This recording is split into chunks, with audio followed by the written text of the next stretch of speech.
I think my premise is that MBAs, or just business schools generally, is a gigantic waste of time Right. and money. Personally, I It's an think excuse to party. exactly, Yeah. pretty much. Yeah. And my personal belief is that if you spent that $100,000 plus and 2 years traveling and interviewing people and just going to Bali and meeting people like you and others, you could get a better education and have way more fun. The only difference I'd say is people do the MBA because that's structure put in. Of course. The accountability Yeah, with like it's 3 hard, years yeah. traveling, it's hard. Yeah, it's hard because you can fuck off for a long time. Yeah.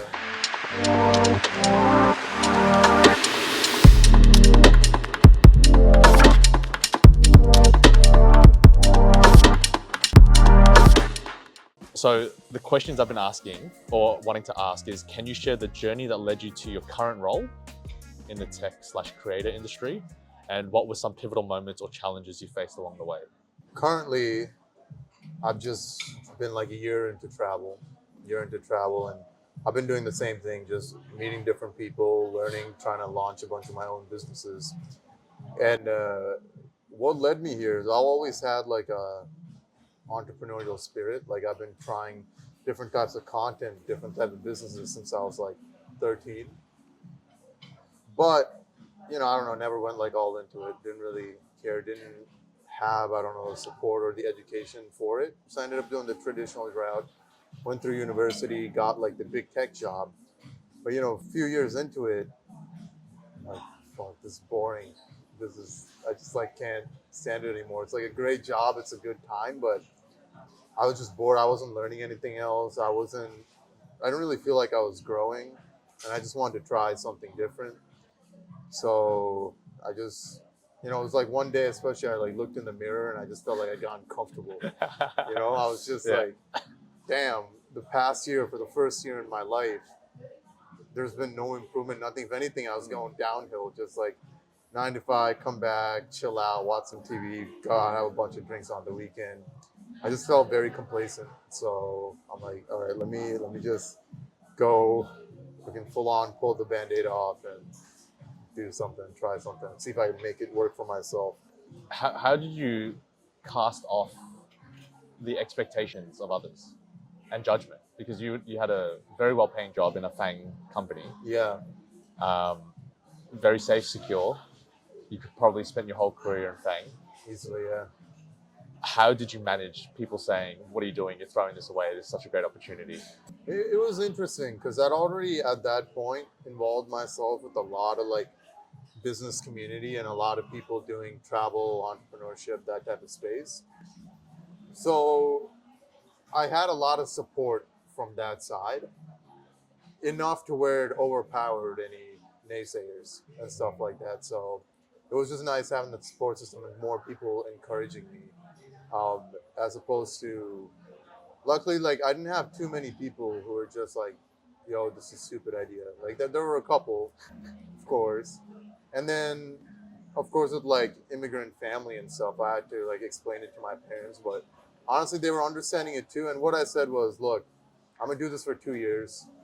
I'll be fine. I'm like 24, or yeah, at the time, yeah, I was 24. And if I quit right now, 2 years, I'll live. Even if I like go all the way down to zero somehow in 2 years, I can just come back to big tech.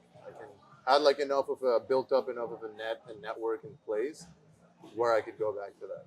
So this wasn't an overnight decision because you joined business communities. So you kind of knew that this is where you wanted to go.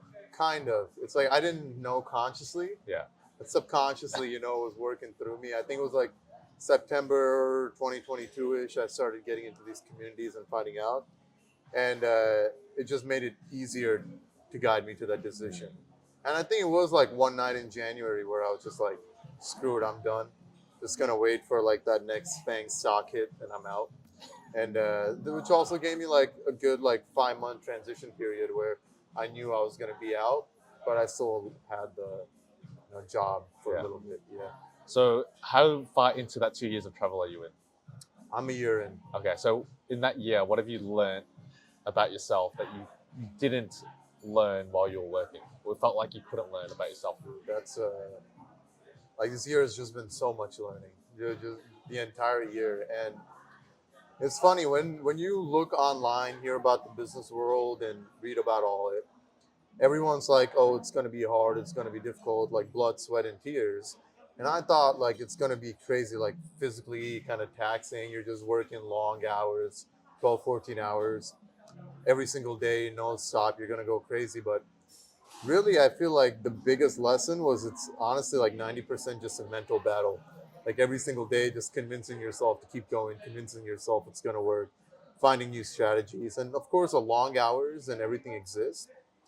But that's the easy part for me because that's the fun part. You know, once you've decided what to do, you have the clarity, you could easily just sit there and just like work all day and it's no issue. The difficulty really comes when, you know, you face like a rejection or some type of setback, and now your mind blocks you from working because it's like, oh, it's going to fail again, it's going to be bad. So it's a constant cycle of just like fighting against yourself, being like, shut the fuck up, it's going to work, keep going, finding a new strategy, finding maybe you got to pivot, talking to a new person. That's been the, I don't know, like the biggest mindset shift for me. Resilience.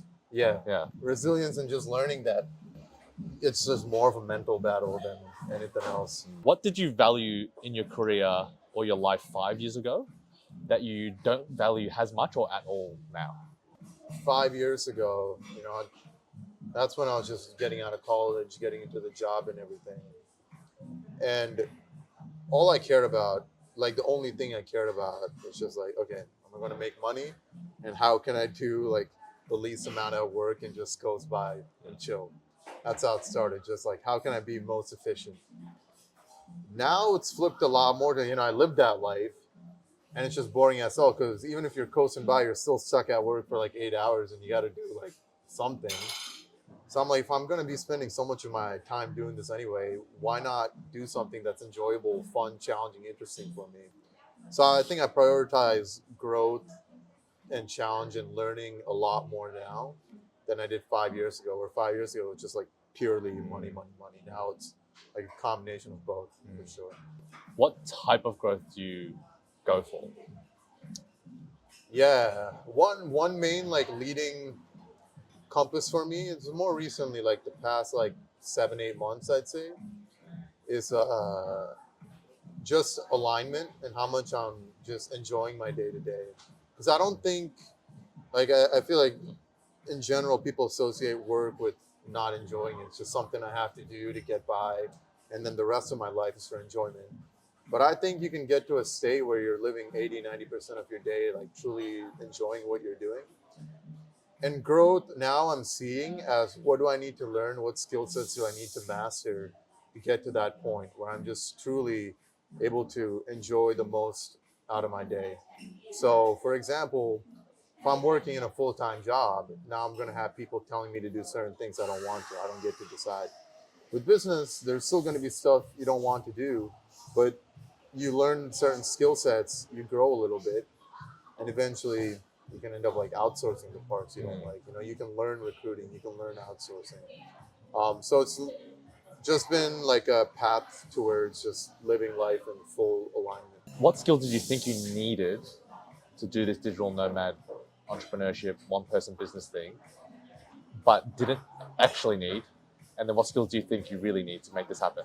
I don't think there was anything where like I thought I needed that I didn't end up needing.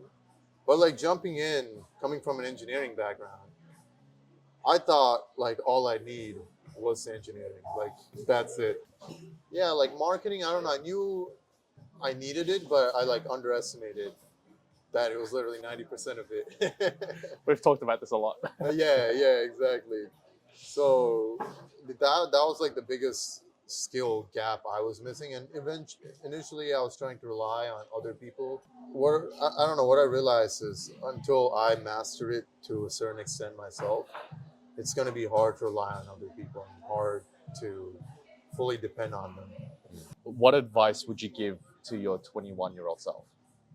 I think the biggest thing I'd say is instead of just seeing work as a side thing, even within the job, I think there were ways where maybe I could have switched to a different team or found different things I like really pushing to take ownership as opposed to just chilling. Like I think just chilling was fine for a while. Like that was enjoyable for a bit.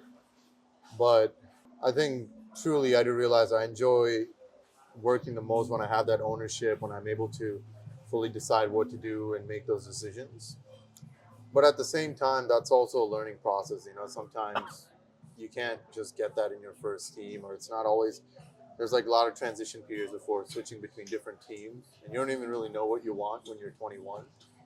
So I think it's also just have fun exploring the learning. What are some emerging trends or technologies that you're particularly excited about, and how do you see them influencing the future of your field? Yeah, I mean, there's going to be the cliche one right now, but AI, 100%, because especially in the coding software world, there's this new program called Cursor. It's called the IDE, which is pretty much fancy word for like the notepad people use to write code. And Cursor is one where it's literally like you're programming with someone. It's like you have this like junior developer with you where you just tell them what to do and it just gets done. And it's still at early stages, it still makes certain issues and stuff, but I mean, I've been surprised, right? We're 2 years into this AI game and it's already at this level. I think in another year or two, like you don't, this literally 2 years ago, the work that would take me like a week or two to do, I can do in like a day now, which is insane. In like a year or two, I think we'll be able to outsource complete coding tasks, more full level projects to these softwares, with just the job of an engineer goes to more of a reviewer and editor as opposed to an actual sitting there coding. And I'm also seeing crazy like AI feats in the marketing realm, right? Like with creators too. There's so many for just random ads where you need a person or a model. You don't need a person or a model anymore. AI is getting so good where you can still a little bit tell it's AI, but if you're not noticing, if you're not looking for it a lot of times, you can't tell. You can So I think it's gonna be a lot cheaper to outsource and get a lot of things done that you normally want, like coding, uh, outsourcing marketing. I mean, even like basic copywriting. And it just, I mean, based on your whole theme and everything, it's just going to get easier and easier to live that solopreneur lifestyle, have that truly one person business. And I'm really excited to see the first person to take that one person business to that $1 billion mark. Can you share a project or initiative you're currently working on that you're particularly passionate about, and what impact do you hope it will have? Yeah. So currently I'm working on this mental health app. It's called Tranquil. And I think, again, with the power of AI, we have this ability to have these conversations and interactions with the computer in an almost human-like sense that we never could in the past. So leveraging a little bit of that with this app, I'm hoping to make it easier for people to just de-stress and let go of anxiety. So just talk to the app, have it give you tactics back, and also as you learn uh, the methods of anxiety and mental health and what's going to help you feel better in the moment, and you're chatting with the app and the app's learning more about you, it can also pull out insights like triggers that are affecting you. Because if you think about it, a lot of times day to day we're busy, we're just doing whatever we're focused on. We have an issue, we look at it, but it's hard to analyze the root of the issue. Like, why am I feeling anxious? Why am I feeling stressful? Right? You might just be like, oh, maybe it's work today, but really a lot of these issues can sometimes come from what you've been eating. Maybe that's not agreeing with your gut. Sometimes it could be just some random person you spoke to a week ago and those thoughts are still in your head coming back. So as the app learns about you day to day and you have this conversation with it, now it could be like, hey, I notice every time you talk to X person, you're feeling this way. Or every time you eat breakfast too late, you feel this way. So really helping people find insights about themselves based on like just meditation and self-awareness, like the yogic principles. One of the questions I always get is, how do you find a business idea to start? So in the beginning, when I started the journey, it was just a lot of like, and this sounds like a cool idea. Let me just go build it out. And then, you go through the thing, you realize, oh, nobody gives a shit about my cool idea. So I've been going a lot more towards just problems I've been facing. I keep like idea journal of like every time I'm facing some problem and annoyance. I just write it down.